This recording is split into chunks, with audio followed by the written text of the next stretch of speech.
Order. I have granted leave to the Right Honourable Member for Bromsgrove to make a personal statement following his resignation from government. I remind the House that there can be no debate arising from such statements nor interventions. I call Sajid Javid, the Right Honourable Member. Thank you, Mr. Speaker.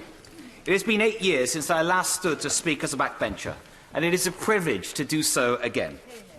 When I left these benches, it was to become a minister in the Treasury, and it seems apt that I went back to whence I came, the circle of life.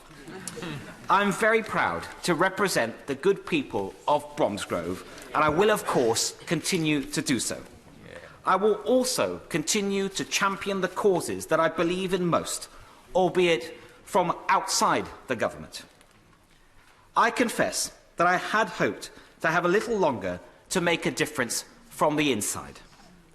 So, with thanks for your permission to speak, Mr. Speaker, I thought it would be appropriate to briefly explain first to the House why I felt that I had to resign as Chancellor of the Exchequer.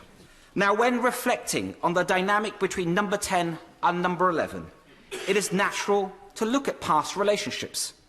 There is no one size that fits. Any model that works or doesn't depends on the personalities that are involved just as much as the processes. It depends on the mutual respect and trust that allows for constructive, creative tension between teams.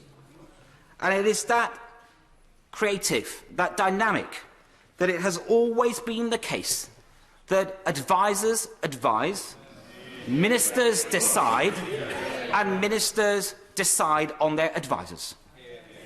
I couldn't see why the Treasury, with the vital role that it plays, should be the exception to that.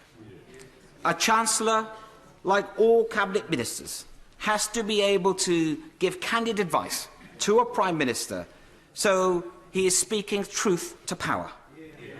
I believe that the arrangement proposed would significantly inhibit that, and it would not have been in the national interest. So while I was grateful for the continued trust of the Prime Minister in wanting to reappoint me, I'm afraid that these were conditions that I could not accept in good conscience. Now, I don't intend to dwell further on all the details and the personalities.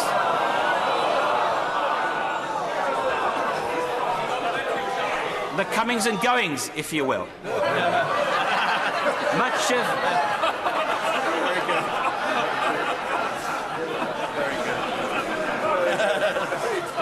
Mr. Speaker, much of this commentary was just gossip and distraction, and now it is in the past. I very much hope that the new Chancellor will be given the space to do his job without fear or favour. And I know this, Mr. Speaker, that my right honourable friend for Richmond is more than capable of rising to the challenge.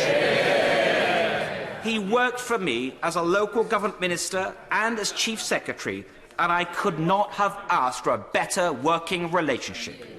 Indeed, I had lobbied the PM for him to be given the role of Chief Secretary and to keep it at the recent reshuffle, but I didn't get my way on that one.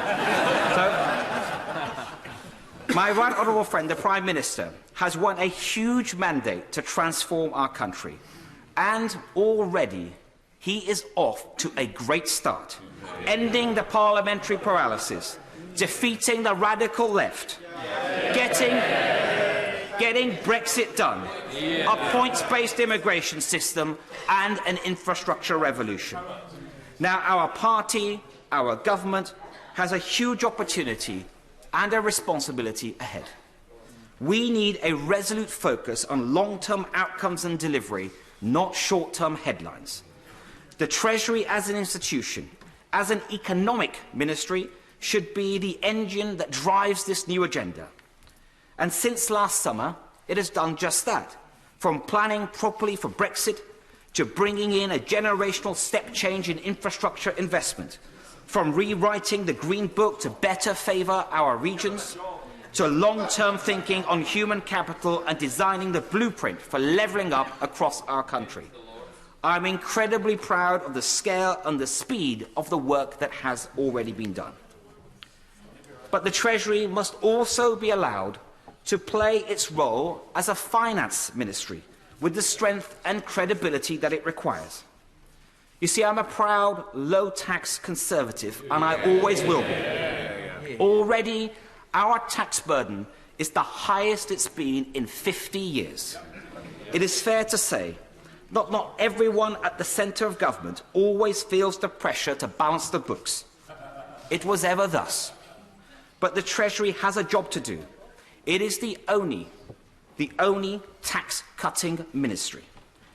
Every other department has an inbuilt incentive to seek and to spend ever more money. Not that I did that when I ran departments, of course. but trade-offs have to be made somewhere. I see my right honourable friend from Maidenhead is agreeing with that. And at a time when we need to do much more to level up across generations, it would not be right to pass the bill for our day-to-day consumption to our children and grandchildren. And unlike the US, we don't have the fiscal flexibility that comes with a reserve currency. So that's why the fiscal rules that we are elected on are critical. To govern is to choose. And these rules crystallise the choices that are required. To keep spending under control, to keep taxes low, to root out waste, and to pass that litmus test that was rightly set in stone in our manifesto of debt being lower at the end of the Parliament. Now, while I'm, of course, disappointed not to be finishing what I started, I look to the future not with apprehension, but with great optimism. We on these benches, we have a shot at achieving nothing less than wholesale renewal for our economy, our society, and for our country. A chance to give everyone an opportunity to live up to their full potential, and wherever they live and whatever their background, a chance to put people, place and social justice at the heart of a more human capitalism, and to bring our country together as one nation. Mr. Speaker, I know that this is a shared vision, and I firmly believe that my right honourable friend, the Prime Minister, has the tenacity, the energy and the skill to see it through.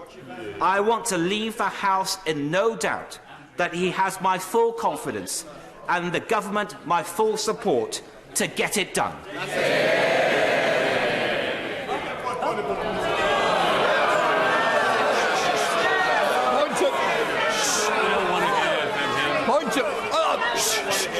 Just sit down.